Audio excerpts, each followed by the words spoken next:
Bienvenidos a la clase de español del profe Condorcet. Aujourd'hui, la traduction du verbe être en espagnol. Pour traduire le verbe être, je dois me poser une question. Est-ce une définition ou est-ce une situation? Pour savoir si je vais employer le verbe ser ou bien le verbe estar.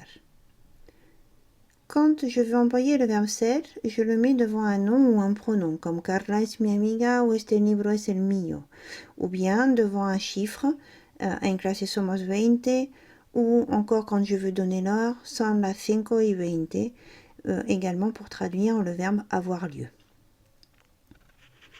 Quand j'ai un adjectif, je vais montrer une définition. La nationalité comme dans le premier exemple, la couleur de cheveux comme dans le deuxième exemple, la profession comme dans le troisième exemple. Je définis en fait le sujet de la phrase.